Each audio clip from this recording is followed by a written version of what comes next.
Sometimes in life you come across people whose sheer grit and determination allows them to overcome the odds and do something that they truly love, making everything else look ordinary. Chetan is one of those extraordinary people.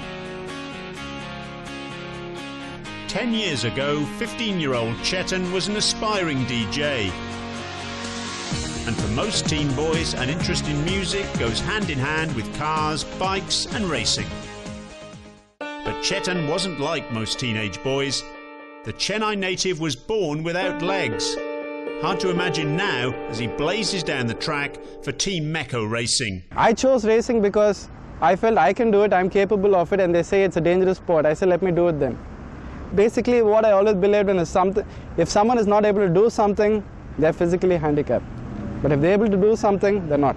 I have a below knee amputation. It's a bilateral amputation I have. Been living on prosthetics all my life. His congenital condition didn't dampen his spirits or dissuade his parents. Fitted with the best prosthetics from Germany, Chetan participated in the 2008 Summer Cup, organised by MMSC.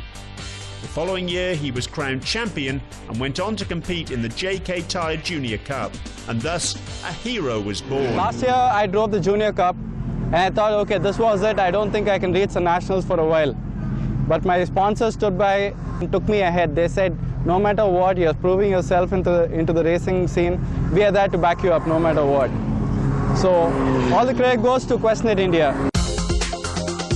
Inspired by the stories of international racers Nico Hamilton and Alex Zindari, who compete despite cerebral palsy and artificial limbs respectively, Chetan has gained the acceptance and the respect of his peers. The state-of-the-art prosthetics allow Chetan to gauge how much pressure to apply while braking and changing gears, allowing him to compete on a level playing field. Seriously, for the past few years, half of the track really didn't know about my problem at all.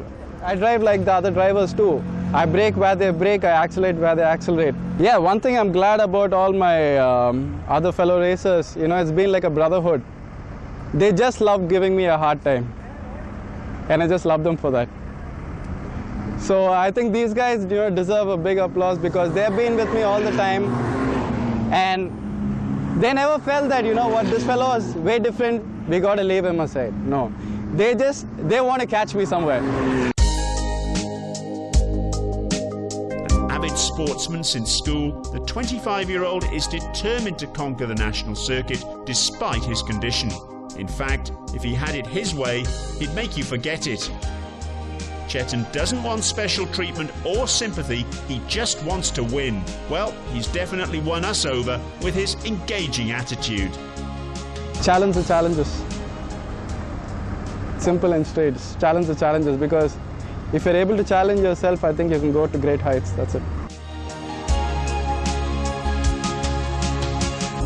Used to defying the odds, Chetan was now all set for race 2 of the Formula LGB Swift. As the cars lined up, fans lined up to see the rivalry resume between teams TVS Girling and Mars Racing. This is the Formula LGB Swift in the reverse grid format. Now Amaya won the last race and he's starting off in 4th position in this race. So if he wants to win it, he's got a lot of catching up to do. Amaya started 4th on the grid behind rivals TVS Girling's Narendran S and Kartik Krishna. Chetan Mandodi of Mecco Racing rounded up the top 5 on the reverse grid, with overall leader in the driver's standings Deepak Ravikumar in 10th. And off they were. TVS Girling's Narendran swiftly took over from his compatriot from Chennai, Sarosh Hataria, who had started on pole. His teammate Sandeep Kumar briefly wavered off track, having finished 3rd in race 1. And as Delhi boys Sumit Maluja stalled briefly, Narendran gained distance into the lead. Meanwhile, Chetan Mandodi of Mecco Racing surpassed teammate Sarosh Hataria to fall 2nd behind Narendran.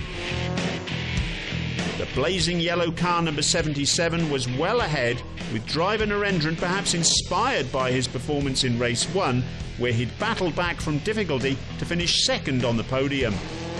Meanwhile, the seasoned Amaya Valavalka replaced Sarosh Hataria in 3rd, and as Chetan Mandodi tried to replicate the manoeuvre on leader Narendran, disaster struck. He clipped Narendran's right wheel and rolled over 7 times before crashing to the side.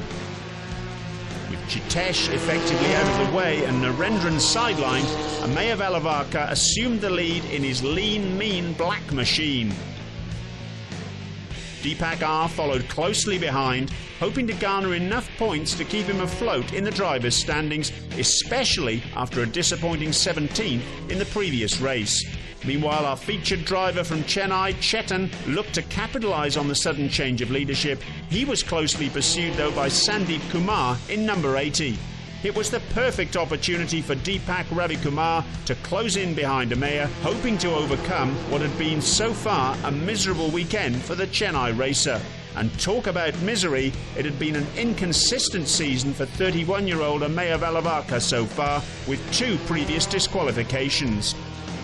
Negotiating the narrow turning radius, Ameya Velavarka pulled up for the final stretch, pursued by Deepak. Chennai boys Chetan and Sandeep Kumar came in 3rd and 4th. But the ecstasy and the agony of racing. Both Ameya and Deepak were to face disciplinary action, handing the victory to Chetan on a platter. Ameya Velavarka on technical grounds, as his team failed to get the track width of the car right for the 2nd consecutive time. Deepak was penalised 20 seconds for a false start, and both were denied a podium finish, which meant that remarkably Chetan was declared the winner for the very first time. Sandeep Kumar finished in 2nd, with his teammate from TVS Girling Narendran claiming the 3rd, marking consecutive podium finishes for both.